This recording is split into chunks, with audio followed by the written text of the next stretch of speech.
Very much for staying with us. This is New Day. We are going into another interview right about now. Well, today is Farmers' Day, so we're trying to skew the program to favor the concept of agriculture in the country, and then also how best we can all contribute, because the media plays a significant role, and then everybody, because we all eat, and so we need to support our farmers. But what are some of the major challenges with regard to agriculture? And then also, when it comes to issues of financing the sector, government says it is doing a lot, but maybe the private sector can also contribute quite significantly to that growth. And I have two persons with me right now to look into that that topic or that issue and see how best we can all support our farmers going forward. This year's theme is Transform Ghana, Invest in Agriculture. Invest in agriculture. Has there been enough investment in that regard? Let me introduce my guest, then we can go straight into the discussion. On my immediate right, we have John Nkaw. He is a programs officer for Send Ghana, and then also the lead person for agric and maternal health care. On my immediate left, we have Genius Selikplim Kissiedu. He is the agricultural specialist at Standbic Bank. Good morning, gentlemen, and thank you for joining us. Good morning. For breakfast. Okay, today is Farmers' Day, and how are you marking the day? Great. It's a special day, and first of all, let me take the opportunity to salute our gallant farmers. It is by their effort that we are able to put food on our table and also provide a feedstock for our industry and the like. And therefore, on this special occasion, I take the opportunity to salute them for the hard work that they are doing. And I also congratulate all the award winners who are congregating at Bogatanga now and also at the regional levels and the district level.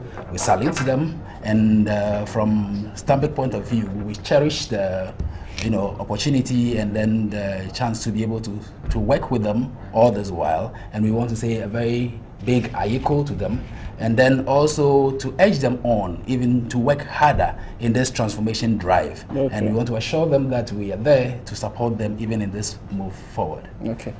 And how are you marking the day? Yeah, thank you very much. Send Ghana is very pleased to be associated with the Farmers' Day celebration. We, like my colleague said, want to congratulate our gallant farmers for the hard work over the years. They have been working so hard in the fields. We particularly take regard of our smallholder farmers, who constitute about 80 and above percent of Ghana's farmers engaged in the agri sector. What that means is that their contribution cannot be berated, and therefore we continue to urge government to continue to do what it's doing to support them. And we say are equal to our gallant farmers. Okay. Now, the meat of this discussion it has to do with the fact that for this year specifically, we have had a huge drop in the growth of agriculture. For instance, to be specific, we had 0.04% growth, and that is very, very shocking according to many. Is it because we are not investing into agriculture, or what can we do to reverse the negative growth rate, if even we can describe it as such? Now, let's look at some of the factors that, in my opinion, may be accounting for the growth that we are recording. And let me track back a bit. The discussions have always been about the contribution to GDP and also the growth. For me, per se, the percentage contribution to GDP may not necessarily be the issue, because as we transition along the growth trajectory economically, it is important that, yes, we will traverse those stages where agriculture contribution will diminish, and as we can see in Ghana now, the service sector is what is rolling. So that is not even too much of the challenge, but the challenge is the growth actually in the agricultural sector itself.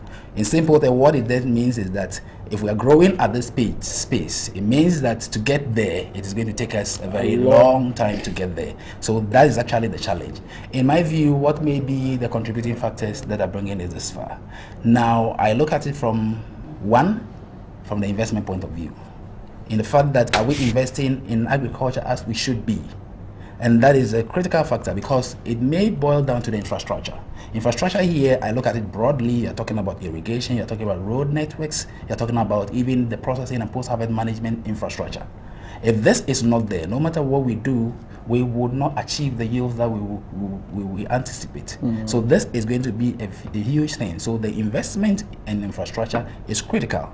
And that is what I think that we are not doing very well from the public and then the private sector all. We need to put in more to be able to achieve that. Now beyond that also, as you may be aware, largely we still talk about subsistence and peasant farming and the like. There is a need for us to look at, agriculture has become scientific. Right. The days where I don't know where you grew up, but you see our fathers go, and therefore we are also farmers. We have to move away from those ones because the soils are depleting. Climate change is causing a lot of effect. So we need to be very scientific in our approach, and therefore we have to invest more into research and technology. That is the only way, because the cost of input is rising. What can make you to gain a margin is what's the output. So if you're able to use technology to be able to increase your output, that is the only way you can make a gain. Right. So this some of the factors that I think that we are not getting right. That is why we are continuing in this path. Okay. We'll be looking at how then we can start putting these ideas some of these ideas you've proposed into action. But you're someone who is on the ground. What are some of the clear-cut challenges that you have seen, or some of these farmers have told you? Yeah, thank you very much. I think the challenges in the agriculture sector are quite well known. We have proffered a lot of solutions over the years. That area is also well known. But what is very important is the question you've posed, which is what is the situation on the ground and how do our people feel? I work in the northern part of this country where government has, formulated the SADA program with the goal to transform, the northern sector and then address the infrastructure and development gap. What that meant was that they would have, there's the need to see some form of targeting of the smallholder farmers in the area. We talk about modernization of agriculture, but we sometimes tend to forget that over 70% of our farmers are smallholder farmers. And what needs to be done is that we have to carefully target smallholder farmers in a manner that will improve their productivity, make them efficient. Like my friend mentioned, that will call for increased investment. So what are the challenges of smallholder farmers? One, the price of inputs are such that they are just beyond the control of smallholder farmers. Would you imagine that if the smallholder farmer is supported, their contribution to GDP and even the transformation of the local economy is just going to be enormous? What that means is that once we have ready supply of inputs, fertilizer, agro inputs, now we talk about modernization of agriculture, what that means is that we need to be working systematically towards getting farmers to have traction. In other words, a fundamental challenge facing smallholder farmers at the grassroots has to do with the fact that we introduce them to traction, but there's no ready available tractor services. Government tried to introduce what we call the AMSECs. As we speak now, its targets on establishment of AMSEC has not been reached. And so what happens is that farmers have been introduced to a service and they do not readily have supply. Beyond that, there are issues of lack of irrigation facilities. You talk about northern Ghana where we have one season, where the rest of about 6 to 7 months farmers just sit idly. There has been a lot of theories that encourage that government should go a long way to establish or develop or rehabilitate existing infrastructure in terms of irrigation. But are you surprised that in 2015 we as a country are still depending on weather patterns and weather conditions to plant? What happened to greenhouse technology? Yeah, but that's a good point. Greenhouse technology is workable, but you need irrigation facilities in the type of areas I'm talking about to be able to apply that. So it goes back to the issue of inputs. So it goes back to inputs, it goes back to supplies. It is also directly linked with the fact that we do not have ready markets. So even farmers scratch and go through this process and realize that they find it difficult to sell their farm produce. That is a disincentive to try to engage in agric in the next or ensuing crop season. And so the problems in the agriculture sector are multifaceted. We also know that at the grassroots, women are a large proportion of those engaged in farming. To what extent does agriculture services such as extension services target these women? And so that is still a fundamental agriculture sector gap that we need to be working towards. Credit facilities. Do we target the women? We are in a paternal society whereby men deliberate on issues and work. And that would dovetail into my next question, which I'll put to him. Yeah. What, and we are just wrapping up this conversation. How are financial institutions like Standbic Bank helping farmers? What are some of the contributions you are making, or how available are you when they need your assistance? And if you can tell us what these assistance are in Jiffy. Okay. Yes, okay, let me zoom in straight because it's onto Standbic. There's a lot that we are doing in the agricultural space. Actually, if you come to the country on the, the agricultural financing landscape, Standbic ranks high as one of the active players in that space. Now, you can see that even though along countrywide, it is said that, okay, we have less than 5% of our financing needs going to agriculture. But when you come to Standbic, where I sit, we have not been in the industry for too long, but for the few years that we have been there, on the average, our financing, the proportion of our portfolio that has gone to agriculture has been on the average about 14% of our business banking book, where agriculture sits. This doesn't even include cocoa, so which sits in our CIB space. So we are doing well, and in this particular year, of that proportion, we have about 18% of our business banking book going to agriculture. Okay. That goes to tell you what we are doing in that sector, and then we finance activities along the entire value chain. As long as it makes economic sense, as long as the project is viable, we will finance it.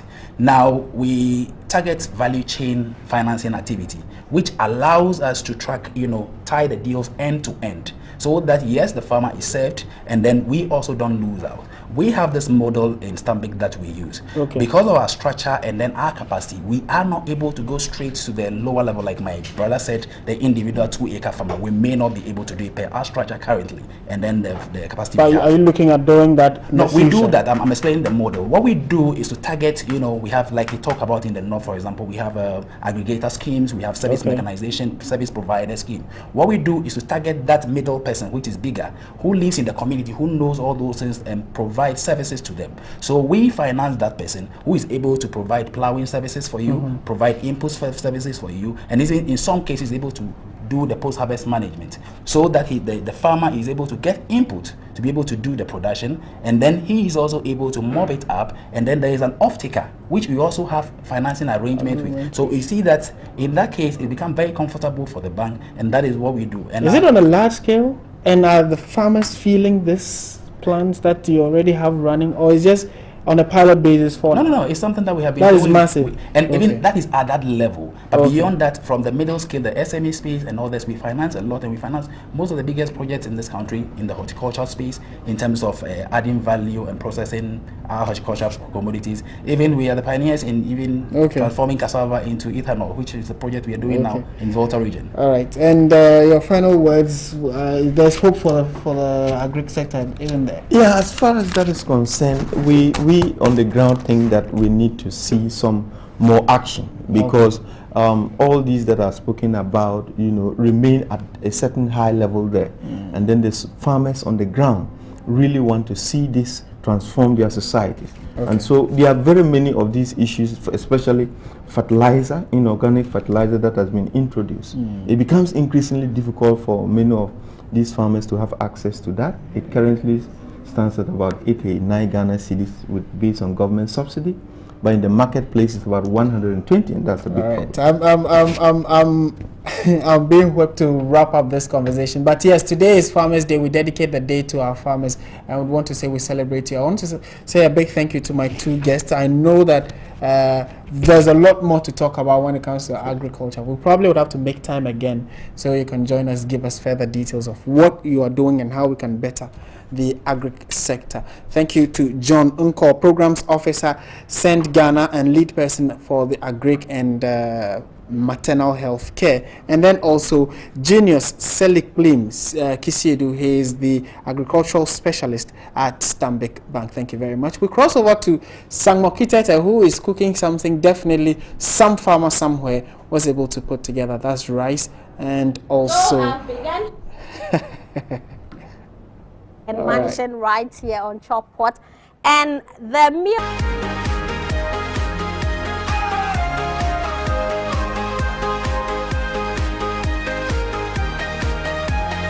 This is what it feels like.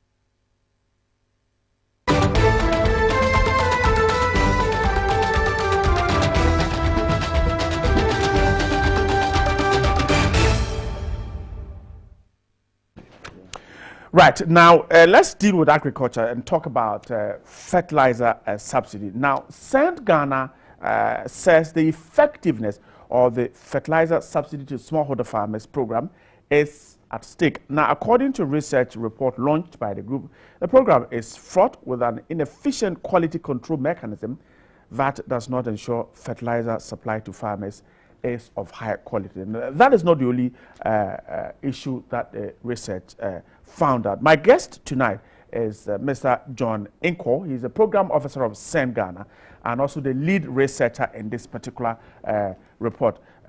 I'm grateful you joined me. So first, the report is saying that government subsidy on fertilizer to the smallholder farmer is reducing. Is that what the report is saying? Right. Thank you very much, and good evening to your cherished listeners.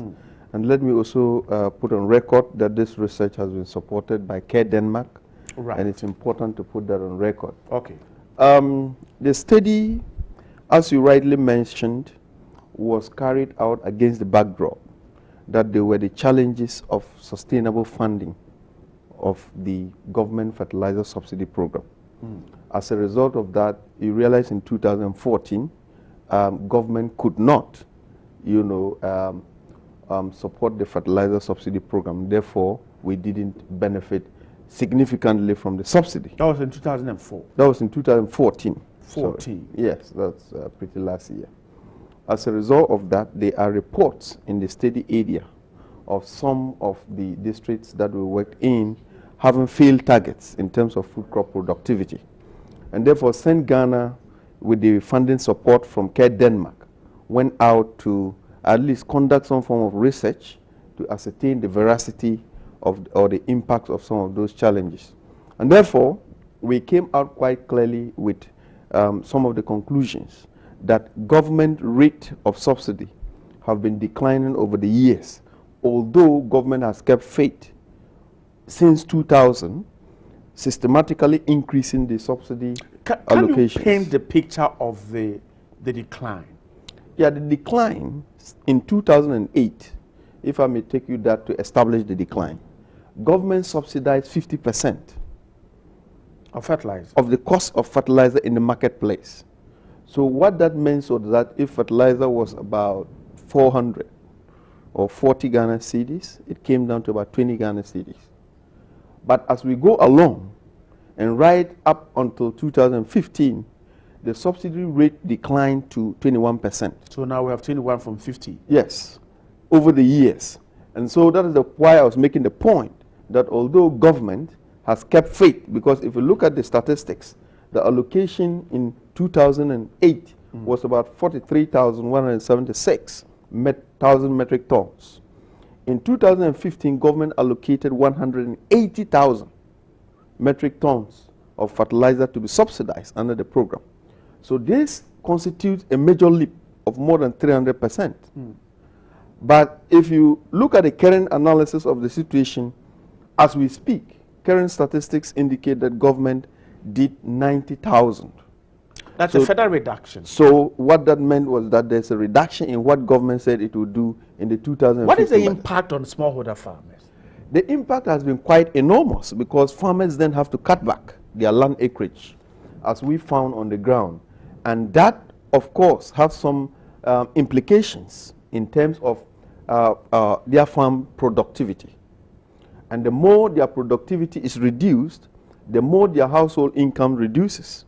And then if you look at the larger picture, there is a significant impact in terms of government meeting its food security targets.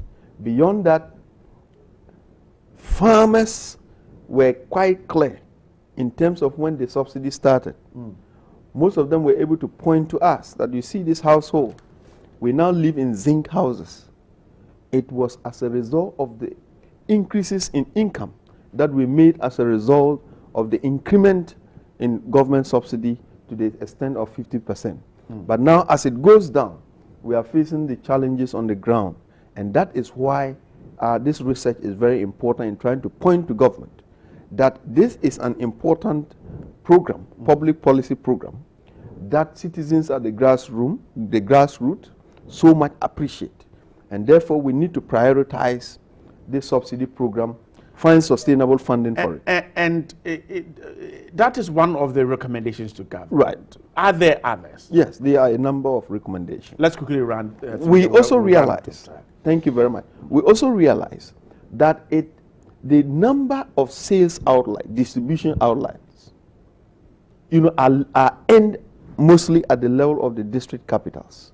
But you and I quite know that smallholder farmers are in the nook and crannies of this country. Right, the villages, they are the villages, hamlets. Yeah. Absolutely.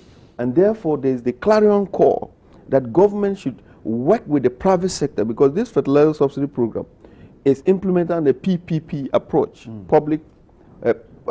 public-private partnership. And what that means is that the private sector plays a key role. We have importers that import, do the distribution. Government takes a margin of their profit. Government takes a margin of their transportation costs. Government takes a margin of their labor costs. And that is what goes largely into the subsidy program. And therefore, it's important that working through the private sector, we establish sales outlets at the community levels. Beyond that, obtaining fertilizer at the right time, at the right place, is very important to increasing food productivity. And therefore, in as much as government is trying hard and improving on agronomic practices, education at the community level, there's the need that we should not wait till the rainy season before we start importing fertilizer, because that has an untold... Mr. Nkaw, I'm grateful. We've run out of time. Thank John you very Nkaw much. is a program officer at St. Ghana and also the lead researcher on this particular issue of making fertilizer subsidy helpful to smallholder farmers. That's how we're also wrapping up the show for tonight. We're grateful. We're back at 10 p.m. The show was put together by Isaac Ameko. My name is Brian Anafo. Have a good night and stay right here until good night.